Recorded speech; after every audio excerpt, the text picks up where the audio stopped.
Good day, everyone, and welcome to the Medium's Porch. In today's episode, we are going to be talking to another registered medium from LILYDALE, New York. And those of you that are watching this for the first time, LILYDALE, New York is a small hamlet in Western New York where we are a gathering of spiritualists that have come together. We began as a small group of free thinkers, and through over a century here, we've been working and bringing services to the community, helping people uplift themselves in grief and learn how to bring forward those gifts of mediumship. So one of our mediums is here today, and we'll be talking to Lauren Thibodeau. There she is. She gave us a good wave there. We'll be talking to Dr. Reverend Lauren Thibodeau. And Lauren is a very sprightly personality. I enjoy her energy. She's lively. And Dr. Lauren Thibodeau is a physical medium, or sorry, a psychic medium. My apologies. You've done physical mediumship. I have done physical. Yes, I say that because the other day we were in a seance together, and so it's at the forefront of my brain. It was fun. It was great fun. And maybe we'll talk about that in a bit because it certainly was interesting. And then, but introducing you further, I want everyone to know that you are an intuition coach, a teacher, an author, as well as a registered medium. You hold a BA education and a PhD in psychological counseling. And Dr. Lauren has been a licensed professional counselor since 1996. And that was the same year you got registered, wasn't it? It was the same week, actually. I tested mediumship on a Wednesday. I almost left. It was snowing. My friend was with me, and I was like, I don't need this in my life. This is crazy. What am I doing? And I should be home studying for my counselor license. But I went to school, and they knew I was a medium. I met the lady who became my PhD advisor here in LILYDALE. It was really synchronous and clearly meant to be. Yeah. Yeah, and I mean, just that is so wonderful because you're learning from both the secular and the spiritual side of how to support people, how to bring help and support and emotional balance in terms of giving them tools. So I think that's wonderful. It felt right because I have to admit the MBA too was, I'm just trying to left brain my way out of being a medium. Like if I got logical enough, I taught statistics and everything, maybe, all this would sort of disappear. I even went to engineering school. I had a scholarship and it did not work. Clearly it did not work. And I, it was fun. But then I thought, all right, my husband's a psychotherapist. I'll try and be a mental health person, and that'll make the mediumship sort of, subside. And that did not work. But it's been lovely. I recently let the license lapse, but in counseling, because I don't do it. I just am proud to have done the training, and I did years of the work to get through the training, but I came out of it and stuck to mediumship. It's my heart, always has been. Will help you tremendously, right? It informs your mediumship, and especially dealing with people and supporting them with those tools. So you consider yourself a psychic medium.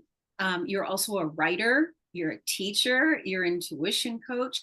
Talk a little bit about your passions for supporting others through any one of those roles that you have.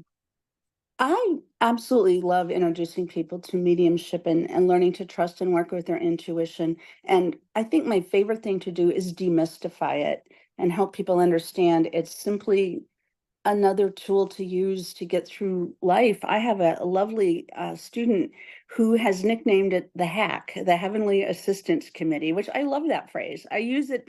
I won't credit her by name, but it's like, it's true. It's a hack for getting through life. She lives in a house that was built by the owner. The owner passed. And when they're about to do a major renovation, her husband's an architect. What does she do? She asks the hack. She gets the builder of the home to kind of give his perspective on where the landscaping should go or whatever. And she's come to understand it works really, really well to integrate even things as mundane as where you live. Why not ask for help, right? It's free and available. And they can say no, just like us. We don't have to say yes to every invitation to help. They don't either, but generally they do. And you don't have to take their advice. That's what the free will and free thinking you alluded to is all about. But why not ask, right? It can't hurt. Yeah, and we do get a lot of clients and sitters coming and wanting to ask questions about how do I navigate this? Which direction is best for me to take this in? And Spirit always has Mhm. that. Right. And I have clients, I'm sure you do too, from every walk of life. No joke, from oh heavens, from accountants right on through zoologists. I used to go to the Pittsburgh Zoo and read the gorillas and stuff, right? Just to see how they're doing by invitation. I got to go behind the scenes.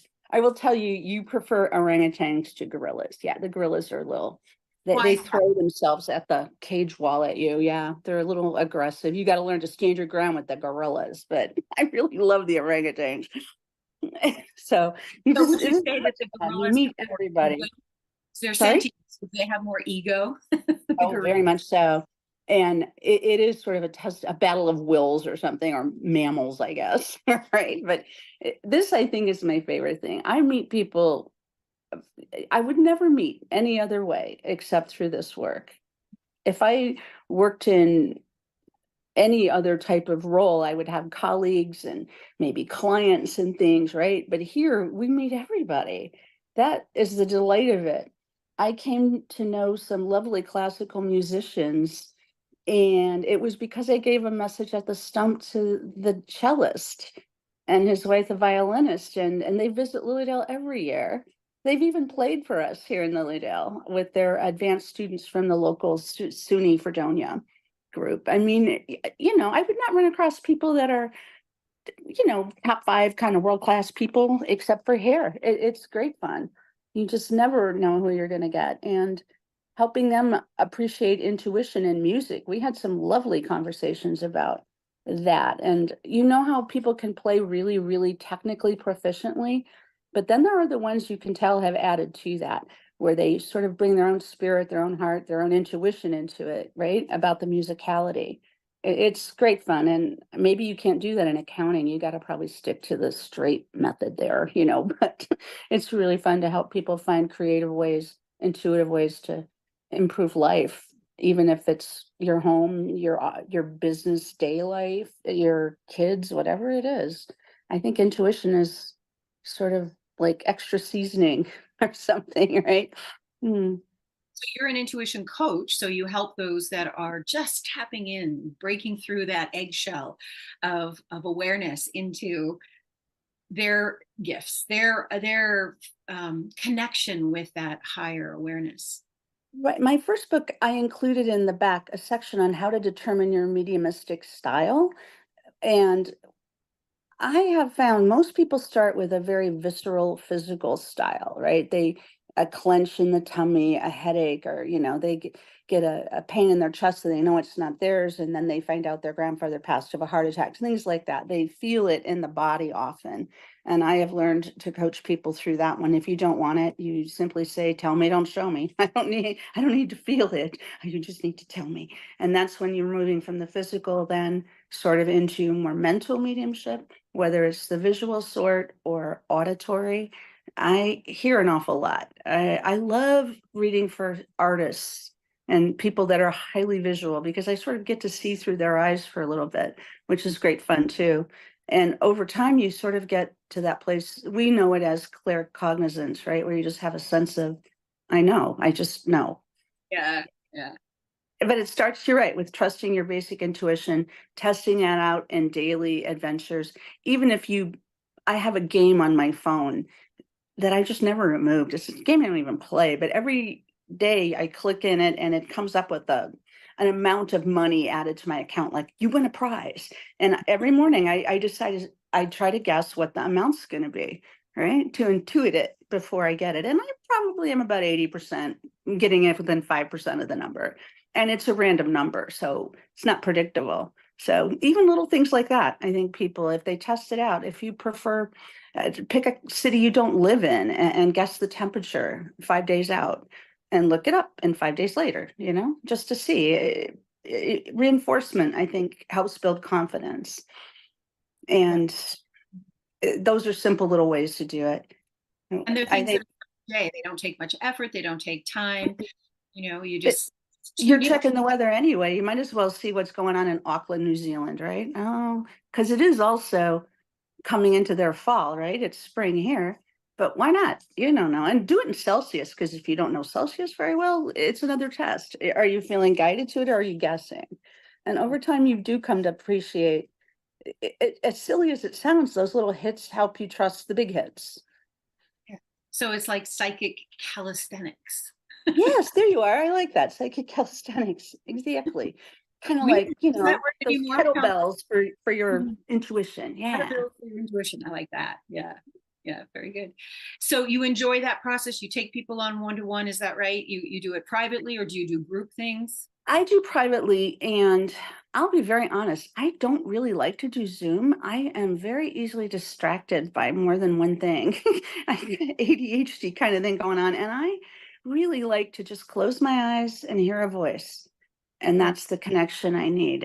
If I'm meeting people in person or on Zoom, it's a little more challenging. As much as I enjoy sitting with people here in Lilydale in the summer, that's really, unless I'm teaching and traveling, the only time I really see people one-to-one anymore. Technology is our friend, but for me, it's a great gift of, oh, I can just listen. I don't have to, you know, look. And if you can't see the person, you're not getting clues about their life either, right?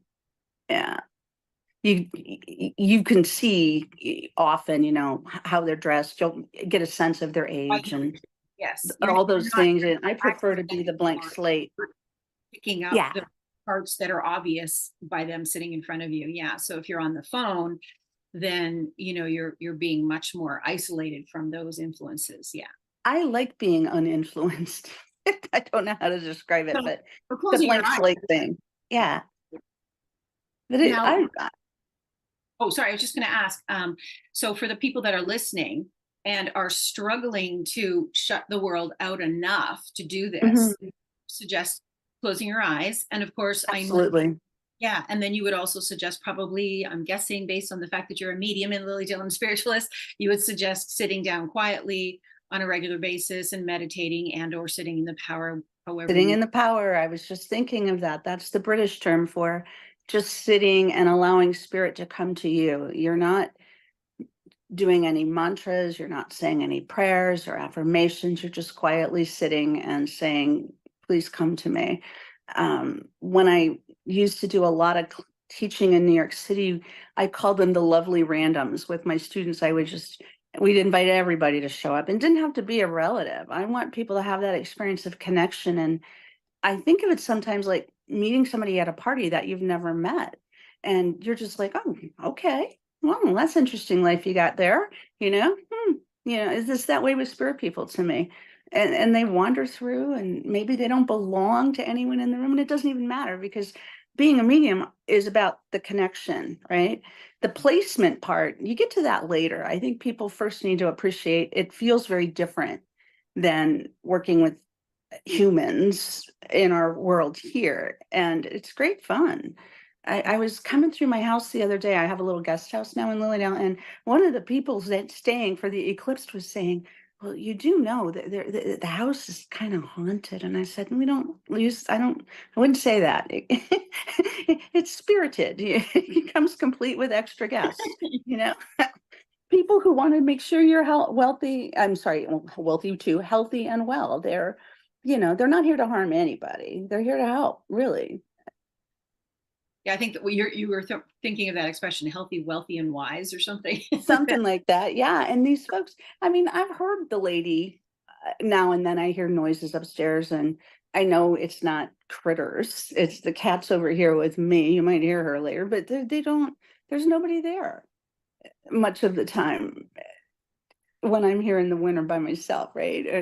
Just us. And it's kind of, hey, yeah, there's stuff going on. We get used to it in the layout. You just get Yeah, used and I to think it. also, once you realize there's no harm coming of it, you don't allow your fear to run away with you.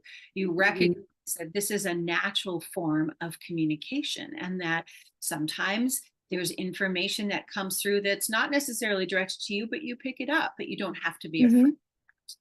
And you're not obligated. I I don't imagine you have either, Kathleen. I have never once wandered up to someone in a grocery store or I don't know, any outdoor event and just said, I have a message for you. To me, this is about, um, if you feel a need to say something, I wouldn't give it as a message. I would say, it's just come to my awareness that X. You don't have to say how you get this information. If it is something you feel you must share, don't scare people by saying it came from your, passed on Aunt Lillian or whatever it is.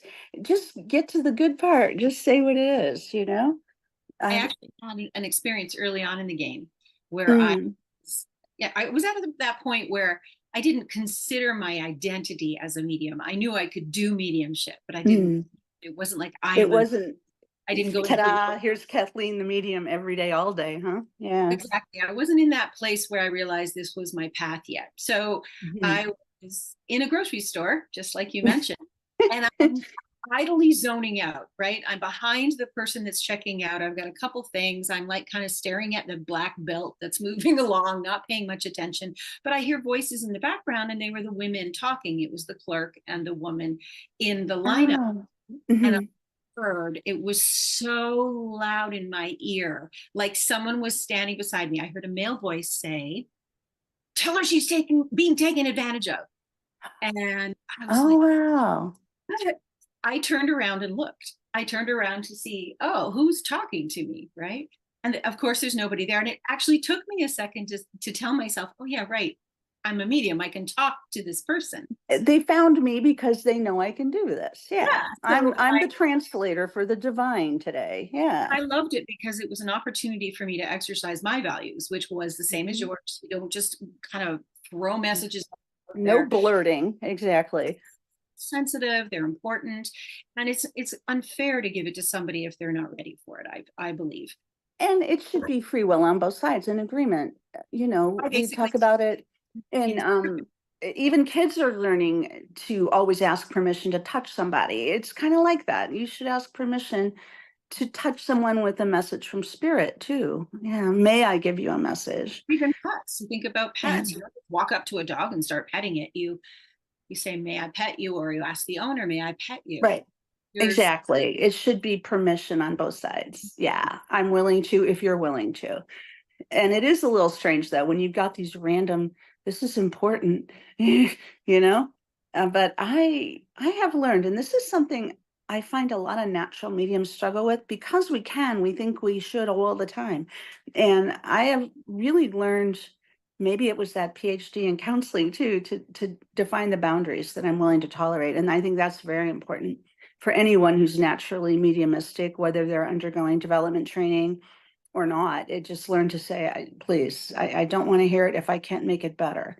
And I learned that because the Challenger explosion, I had forewarning and I was in a work setting and I lost it. I mean, oh my God, they're going to die kind of thing. And people were looking at me and I had a responsible role there. So some of these people worked for me and they think that boss is really losing it.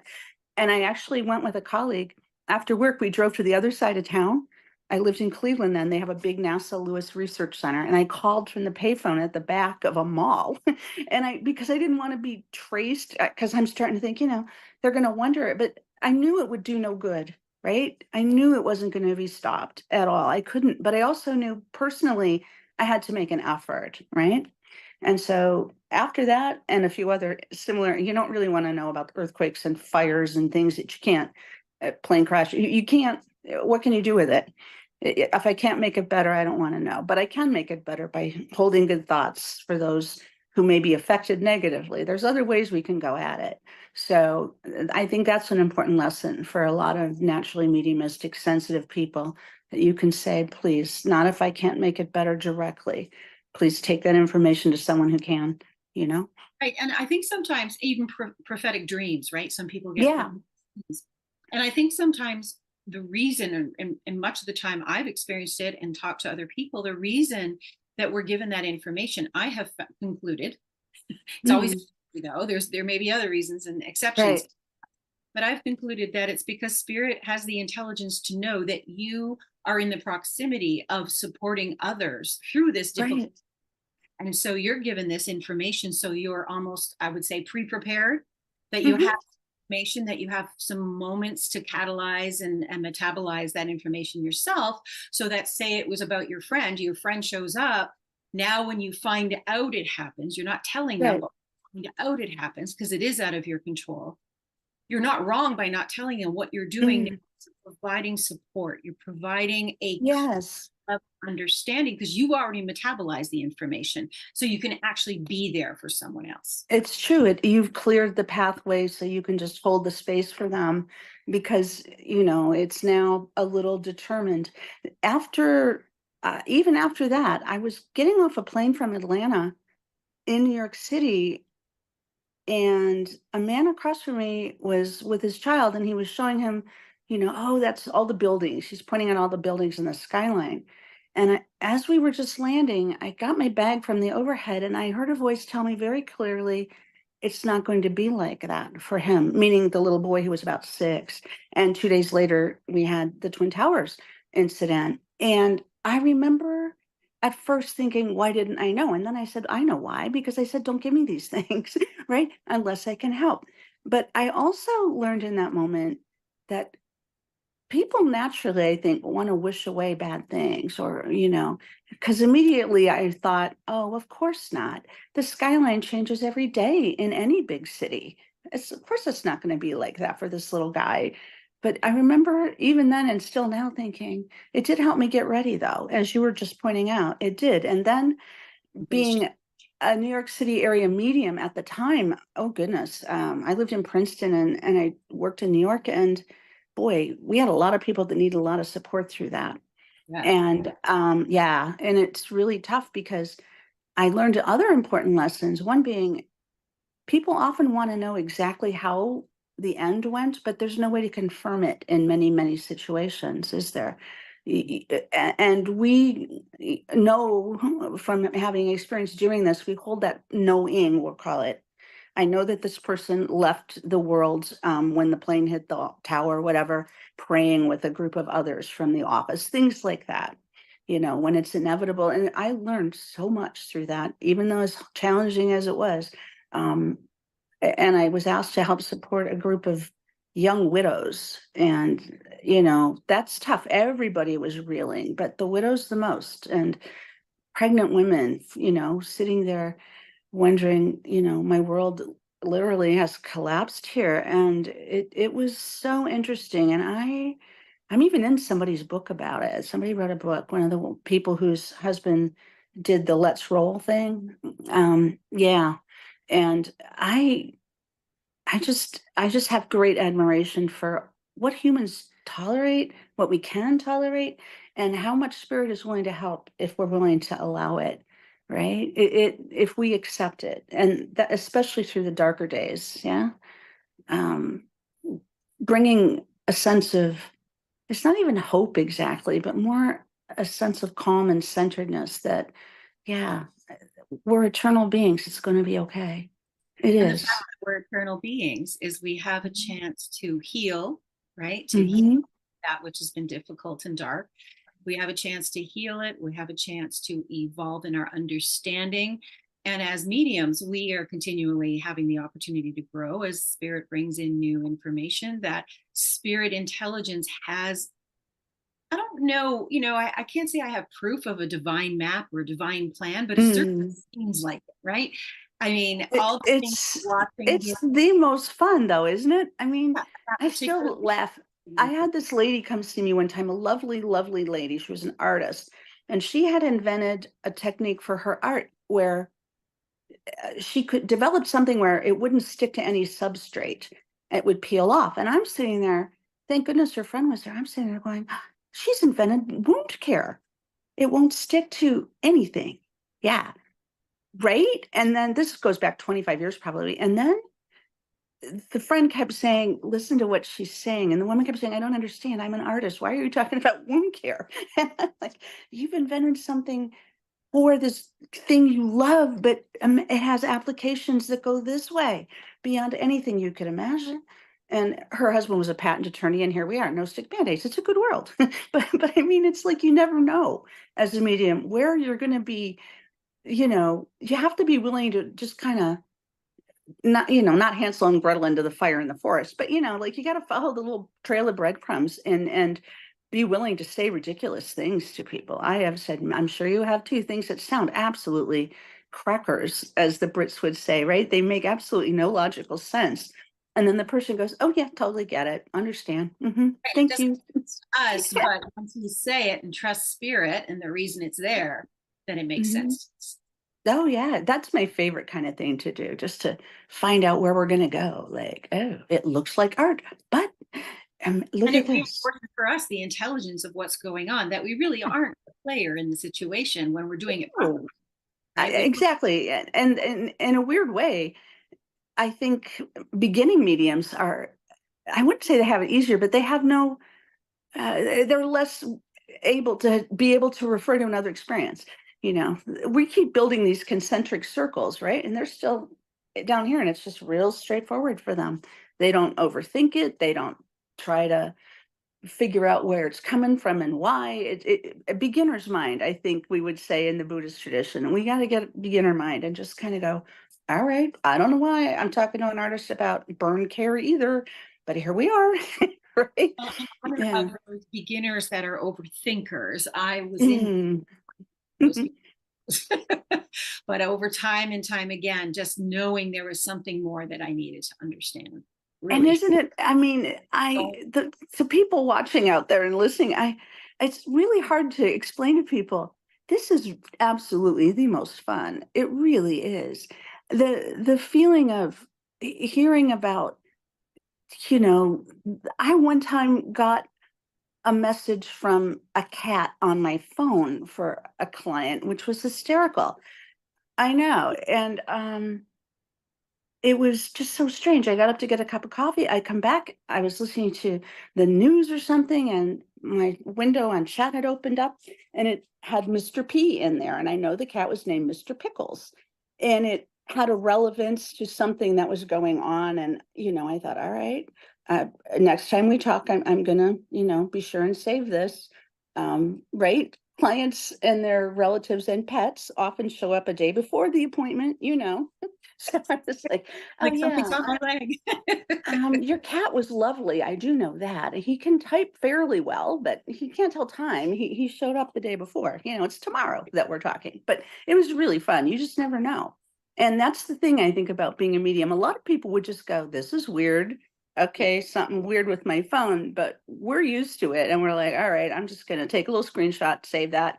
And then when we get into the session, you wouldn't have a cat named Mr. P, would you? Yeah. You're right. Well, the You never medium, know. part of being a good medium, I think, is being able to be in your center as things happen around you, right? That's true. You're That's very true. the witness of what's going on around you, and that being in your center creates that opportunity for you to just be the witness and therefore convey information or not get caught up in it as a scary thing or an odd thing, Or right? a wondrous thing. People call it supernatural. And I think in our philosophy as spiritualists, it's not supernatural, it's natural. It's called natural law.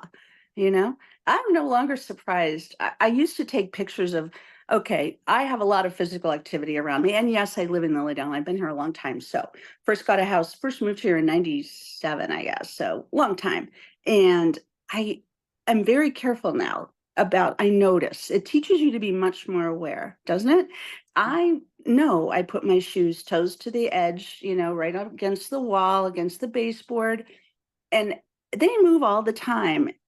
I am not moving them. Why would I stand one up, straight up 180 with the toe on the wall, not on the floor, and then the other one's turned pointing toward me? I would never do that. And then you think to yourself, I do anyway, overthinking, why would they play with me like that? What is the point? And the answer, I think, sometimes is simply because they can, and it's fun, and it can be silly. It doesn't have to be heavy duty trauma grief. It can be, Mr. Pickles, your cat texted me yesterday. Here's a screenshot I can send you.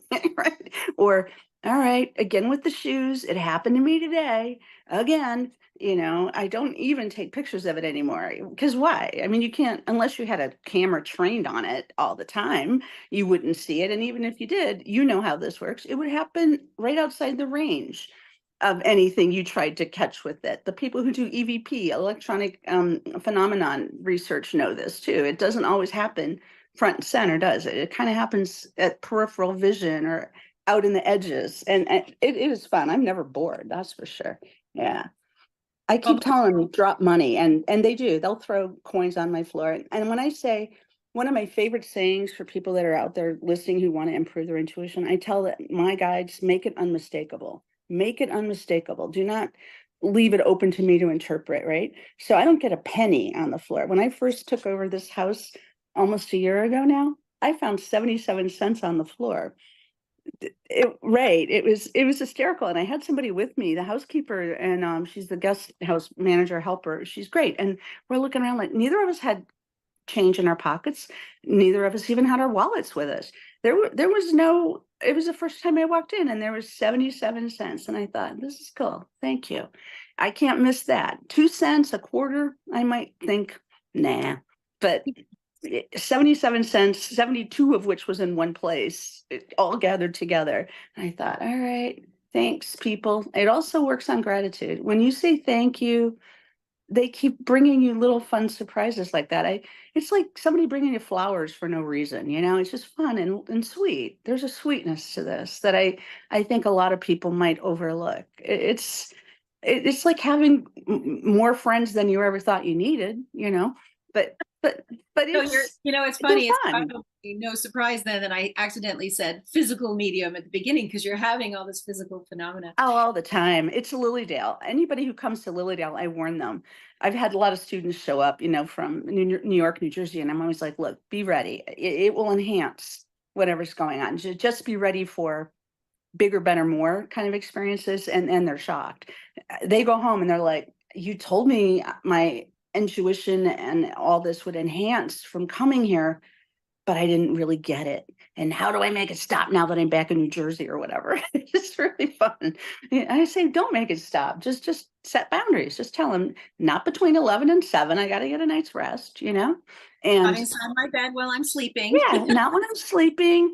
Do not make me physically uncomfortable. Do not tell me things I can't make better. There's some basic ground rules. And they comply with them. I think a lot of beginning mediums are so enamored of it that they think they can't impose some rules and boundaries, but you definitely can. And I would say probably, I don't do should very often. This is definitely a should though. You should, for your own sanity and your own, you have to live in your physical body. It doesn't need to be tired because you were up at 4 a.m. talking to spirit people. Yeah. Yeah. And they're people. That keyword, they're people, right? They are people. And so we set boundaries with the people in our world saying this works for me, this doesn't work for me based on our values. And we do the same with and I think that's what people will talk about. I was actually in a film that was on Netflix a couple of years ago, and it was about 7 principles of Egyptian philosophy, basically. And I was asked to talk about the principle of vibration. And this is what you're talking about. I think when we set that, you keep saying, from your own integrity, your own values and all that, right? This is what we call, putting out the vibration, and then it attracts similar to it. Yeah. A lot, like you talked about, right? Right. So right. I don't personally want to have people, friendships, spirit or otherwise, with others who are not interesting, engaging, thoughtful. Right. That's what I like. Creative is good too, but I don't want dreary. What's the phrase people use? Debbie Downer types. I don't need this. I want this to be uplifting and lighthearted and joyful. And that's probably why my shoes move around. Now, they never move too far. That's good. If they hid one under the bed for 3 days, I'd have a problem. But they don't. They just leave them, but tilted, in a way you can't mistake. So if a sitter comes to sit with you, obviously, if there's someone that's having phenomena, you would be a great because you'd have conversations about that. I remember one time a family called me to their home, and I didn't usually do home stuff, but this was a little girl who was having horrible nightmares about Santa. And I remember thinking, well, Santa can be scary to a lot of children. This is not that strange. She was only 4, I think. And so and I worked a lot with kids in my training, and so it was fine. But come to learn, the little girl was saying to her grandparents, her mom, all the extended family lived nearby, that Santa was stealing kids' souls at night. So, and it was like heartbreaking, but to teach a little girl at 4, like, look, here's what you do. You can set boundaries, you will set boundaries. And I taught the family how to reinforce, she was only 4, but it stopped. They stayed in touch for like about a year, I think. Periodically, I would just check in to see how it was going. And I think that for me is one of the biggest gifts of this, is helping people, even very young people, learn this is not to be feared and that you can resist. If you don't like it, the rule is you get out. Not in my space, not in this vibration. It makes me think of a lot of people like saging to clear energy, but those of us with allergies or sensitivities might prefer tuning forks, and those are great for sound clearing and this and that, right? It really helps. It really does set, no pun intended, a tone and a vibration. And that it's all about, I don't want to sound like, I don't mean this in an egoistic way either. It's about you defining what you will tolerate and accept, what you're willing to work with and not. It teaches us to be very clear. Like I said, I always know where my shoes are because I know they're going to move. I pay attention, right? No, it's fun. Like I know where I put my keys for the same reason. I've had people come to my house and their keys go missing, and we spend 20 minutes looking around and we're like, all right, just give them back. They're late for an appointment. Could you give back the keys? And then, you take one more circuit, looking everywhere. You've already looked 17 times and there they are, right? Yeah. And then you wonder, at least I wonder, this is Lauren now going, why didn't I ask that sooner? No, because I really thought the keys went missing the usual way. They put them somewhere and forgot where they were. In LILYDALE now, of course, there's that extra layer, it, right? You're here a lot. Yes, you have to be ready to accept that spirit's messing with you just for the fun of it. And, like practical I have jokes. pretty strong boundaries about that, and establishing Yeah. being a child and having them touch me and do all kinds of things. I set boundaries very early on that. Isn't it? And I think it's foundational for every aspect later in life, learning how to say no. I will not accept that. It does help to have others around you who you can talk to about it and will, come with you. And I teach even children that young can do. Remember Glinda the Good Witch in the Wizard of Oz movie? Everybody has seen that movie. I don't know, whatever culture or country you live in, you've seen this movie, right? She knows what to do. She puts herself in a pink bubble. And That's don't great. touch me.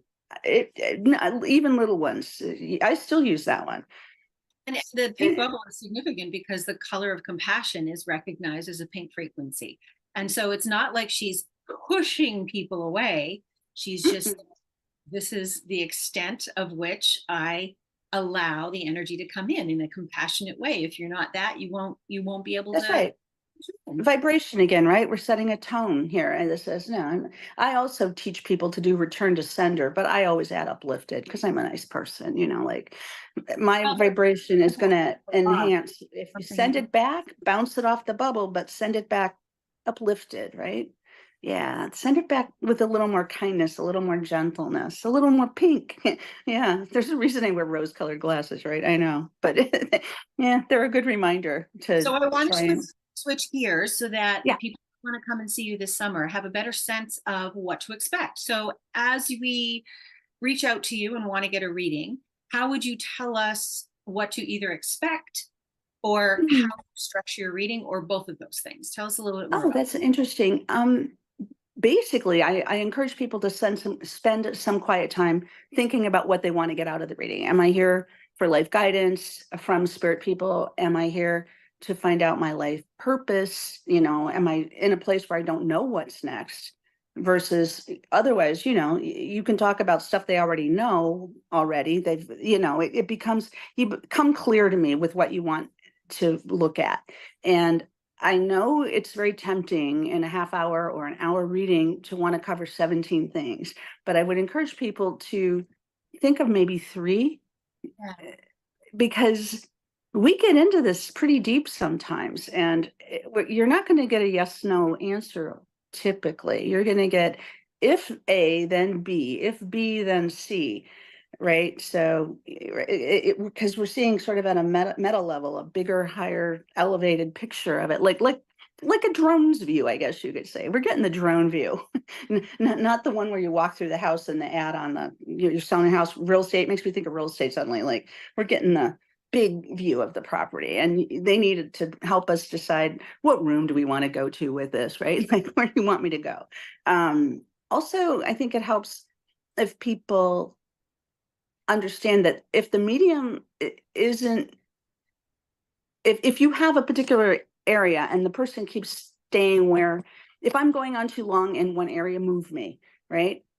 We've got a connection to spirit. Spirit has a lot to say, but if it's not of interest to you, or you've gotten what you need, you can, and I would say encourage people to say, okay, that's enough about X. Let's move on to Y, right?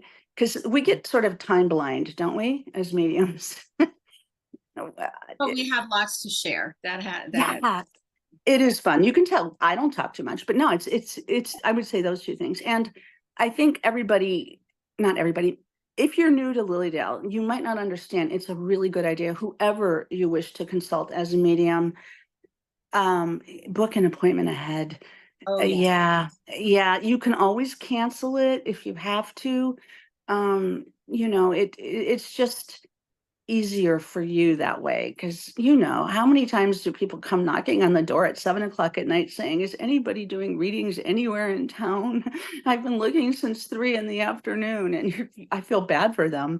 But boundaries again. I have learned if I do readings past, say, 4, I'll be up till midnight, because it's like an energy thing, right? It's like too much caffeine. And I if I did it at 7, I'd be up till 3. So there we go. Yeah, it's not, I can't do And that. so do you balance evidence with messaging then? I'm running on an assumption you do, because Yeah. I know from other conversations, evidence is important to you. Yes, I really, especially for message work, I have developed a little, in my next book, you can all read about it. I developed message mediumship. I call it the 5 R's of mediumship. And I, even to this day, keep a record in my phone and on an Excel sheet of what kind of details I give out. And the reason I do it is not to be nosy or remember, because you don't know these people. You're giving a messages to 500 people or whatever, 1,000 in our season here. I just want to know, am I repeating themes? Did I do 5 messages today and 3 of them had a similar tone to them? And then that says maybe I have to step back and rebuild a connection. Now, that doesn't mean that grandpa 1 shows up and then all the grandpas line up. That happens too, doesn't it? You know what I mean, right? It's like you strike that tone and they all show up in response, right? So it's not unusual to get 3 different people a message from the similar, paternal grandparent, but they're 3 different people. I'm not counting that. I just don't want to fall into bad habits. Right. So, Or get too caught up in your pattern, so you're not in your authenticity and you're not actually correct. you've developed a human ease, and you're conforming to something that doesn't honor the customization you need to give the client. Oh, thank you. You're so good at this. You explain it way better. Well, But that's such a yes, very important thing I'm to me. always about it's spirit first, placement second to Yes. me. Not that I don't want to go to you in the purple shirt, because I can see that you really want a message. I can feel it. But no, that would be for me, that would feel, I would feel ill at ease with that one. I'm up there going, give me some details. All right. So you were a mechanic for 32 years and you kept all your tools on pegboards with an outline, and you left them to this to a nephew, and I think he's right over there. And the guy's going, "What? How did you know about my great grandpa with how? He told me. That's how." Right? It does sound kind of ridiculous when you think about it, but that's not, to me, I want at least 3 to 5 bits of detail. I don't want a grandmotherly presence. Doesn't do it for me. I'm curious. I'm nosy, maybe. You better tell me more. I'm at this party. I want to introduce you to other people. I need to know more about you than, hi, I just met this person. They seem quite You know, nice, don't they? That's not enough. Yeah. client considers, and people coming for mediumship, they tend to recognize and expect to hear the wording, the labeling, the roles. This is a grandfather. This, Hmm. so they expect us to know that, and I think to a great degree we've been trained to know that. However, We I have. I line them up. Mom's on the left, dad's on on the the left, right. Yeah. me, this is a grandmother or a grandfather.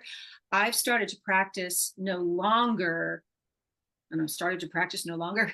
Grammar's funny there, but I I understand. recognize value in not necessarily assigning the role until the individual tells me who they are as a role, so that I'm Mm. here with the spirit. If they're coming in and they're telling me these things about them, like that they were, someone who worked in a shop and put outlines around things. If they're doing that, that's what I share. I don't come in and immediately say, well, this is your grandfather, I because agree with you I because easily get in. without bodies, they blur at the edges sometimes. Right. And And sometimes if it's, grandmother yeah, more a mom, so you maybe call them mom or something else. And so I tend to leave the evidence to speak for itself. I agree. That's a very good strategy. I would say I probably do that too, more than identifying always exactly. But I will say, and my sense is that I never say I know because I don't know. It's my sense. And how many times do we give messages?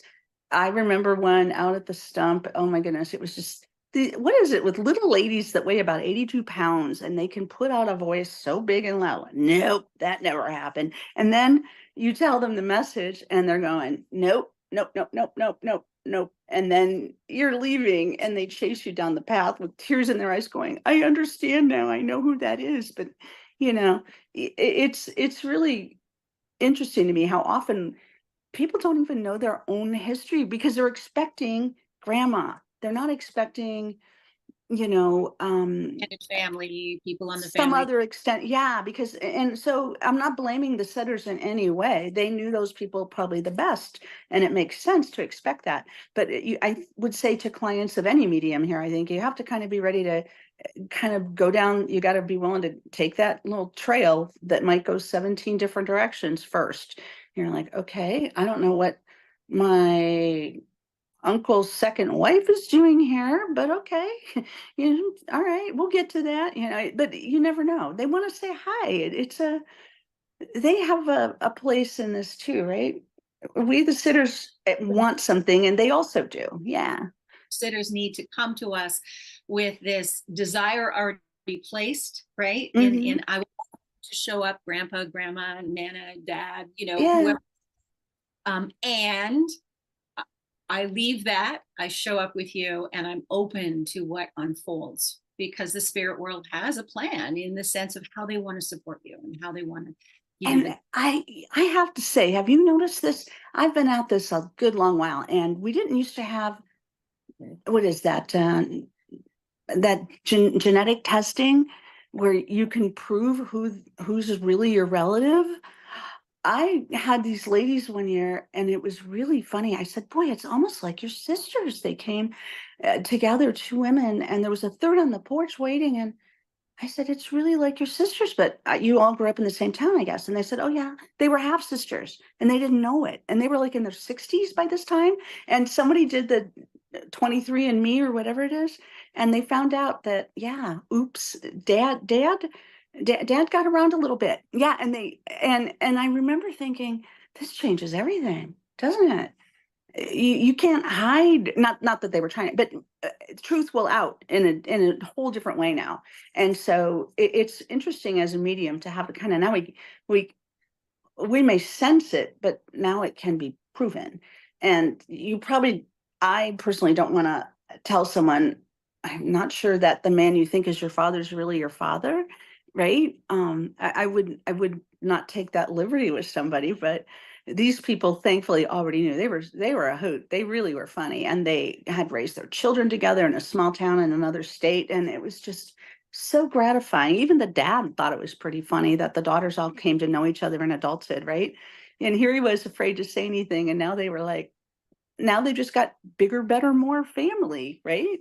And you can tell I continue to be mystified at the things that happen working in mediumship. It's a never ending story in a way, and a journey that just keeps getting curiouser and curiouser, right? Like Alice would say, down the rabbit hole some days. We could talk about a lot of the things that have happened as you've been doing this for 28 or more years. And so Yeah, long time. so much to talk about. I do want to start wrapping up now, Sure. and let people know about what you're doing this summer You're teaching a class that is going to be the Fast, Fun, in Detail, Lauren's Mm. Heart and Soul Mediumship. That's July 25th for those of you who want to attend and be inspired by Lauren. And then you are doing an interview of Wendy Corsi Stelb, who's written Yes. 7 books with I Lily. like 12 books in LILYDALE setting. She's a local girl and she loves it here. I mean, that's how I met her. I was interviewed for one of her books and I got to be in the back matter. She wanted an interview with the medium to kind of offset the fictional ideas of mediumship, which was a very responsible and fun thing to do. And I can't tell you, I won't even, I don't want to, I shouldn't speak out of turn, but we've had some really fun adventures together. And yeah, a memorable one was sitting under lights on a panel discussion at a book event, a big, like a big expo for publishers, and the light kept going off over my head and only my head. Every time I would talk, it would just blink. And the whole audience is looking at it. And then of course, all the Mr. Fix-Its in the audience are, trying to figure out what's going on. And we're looking at each other because she knows LILYDALE, she knows mediums. This is just our world, Yeah, you never know. And yes, I do have a friend whose husband is an electrician, and it's a good thing because he freaks out whenever this happens to her. It happens all the time in their house. And he's decided it's not the wiring, and that's it. That's as far as he's good to go. But it makes me, yeah, Wendy has seen a lot and done a lot, and she writes about LILYDALE with a real fondness. Although there are a lot of murders, okay, I should warn you all that it's a murder mystery series.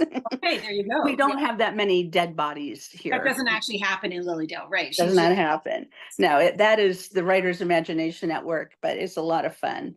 Yeah, and I don't think anyone would be disappointed in Wendy's books. Even if you don't know anything about LILYDALE, they're fun and lively, and the characters feel like people you'd want to know, right? She writes really good character portrayals. And the plotting, I would call her a plot specialist. Be ready for a lot of twists and turns, except for the part where, yeah, there's usually going to be a murder and a murder mystery. That's not news.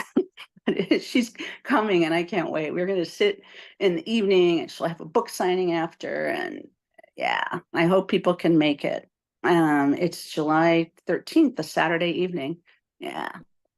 All right. And how do people get a hold of you if they want to reach out and book for the summertime with you and or see you or come to your guest house? Because obviously their guest house, the birdhouse. Yes, the birdhouse is named after my father-in-law who birded in over 90 countries. And he really enjoyed LILYDALE. My mother-in-law never got to come, but she's here too. Maybe she's one of the people that's wandering upstairs checking on people at night. I don't think so though.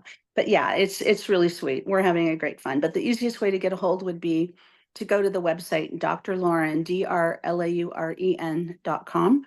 Or if for lodgings, people can check out LILYDALE, LILYDALE, birdhouse.com.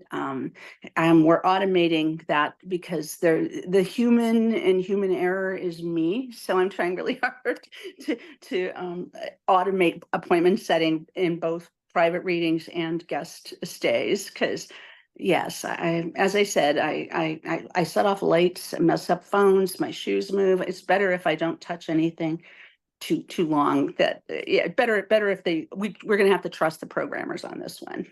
Well, I'll put your links at the bottom, below Thank this you.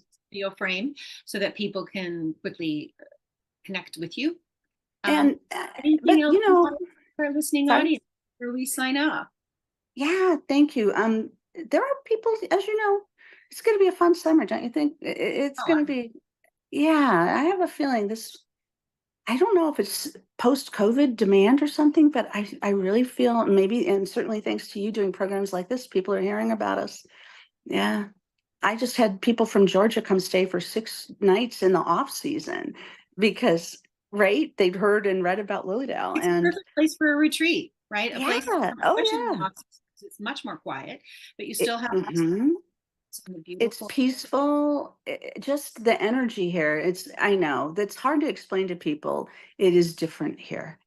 You think, oh, sure, a little Victorian town. There's lots of those. Ocean Grove, New Jersey comes to mind. Well, yeah, but it's different here. It's it makes, remember the Cheshire cat that's always disappearing in the tree? Yes. It makes me think of that kind of thing. Or Rip Van Winkle, right? He goes to sleep, wakes up 20 years later. I think time runs a little different in Lilydale. Like you're here for 2 days and it feels like you're here for 5. It's just there's that deep relaxation. There's something in the energy here. Well, good. Maybe So the water. everybody, let's Does. get your schedule on and get down to see us. Come and visit. If nothing else, we're interesting and amusing, and you can just sit back and go, this is weird. Or you can come to our outdoor services. You can, go to the philosophy talks and ask questions about why do you people believe this in the first place, right? Our history. Researching this house, I found a new bit of history of Lilydale. From 1879 to 1929, our first 50 years, we were a literary, scientific, and I think the other word was cultural society with benevolent overtones or something. We were free thinkers. We didn't even for the first 50 years say we were spiritualists, although we were. It was bigger than that. Yeah. So in other words, people listening, even if you don't think you're interested in mediumship, there will be something here you will find entertaining. Our museum is just chock full of curiosities. Our library is open by appointment, over 6,000 rare books on mediumship and psychic phenomenon. Yeah, right. We have a lot more than you'd think, and great food, sure. But yeah, it's even if you just want to walk around and look at the lake or go fishing just outside at the fishing dock there's a boat launch, so you can bring your little fishing boat. It's quiet, like you said, 5-mile-an-hour lake, no motorboats, no jet skis. It's very peaceful. Yeah, right. And remember the days when it wasn't? Yeah, I think they've recognized the peaceful nature of this place, and now it is a year-round destination for a lot of people. And we're looking forward to meeting you all when you come this summer. So thank you, Kathleen, for inviting me to ramble sideways, upside down, and inside out here. Apologize for that, but thank you. It's been a wonderful chat. You brought up some wonderful points, and I look forward to seeing you soon in the Dale. You'll see me. We'll be out there going, may I bring you a message? There's a guy here with Won't be tools. long to fly. Or a whole collection of AC/DC t-shirts. I always want details that you can't make up or find on, right? Yeah. Don't you love that? I just want to tell me, I want to know the quirky stuff. I guess I'm nosy. Yeah, tell me the weird stuff. I like it. I like weird, or I wouldn't be in Lilydale, right? So yeah, if you've got a little bit of weird in you, you'll find a home here. Yeah. And listeners and viewers, tune in next week as we'll have another medium on the roster here on the episode. And do comment below. Tell us and share your stories with us about your experiences in Lilydale as well. And until next week, be well. And thank you again, Lauren. Bye-bye. Thank you so much, Kathleen. Happy porch sitting, people. Also something we do in Lilydale like nowhere else. Yeah. I know, sitting on the porch in the evening. Yeah, I love it. Take care. You too. Thank you.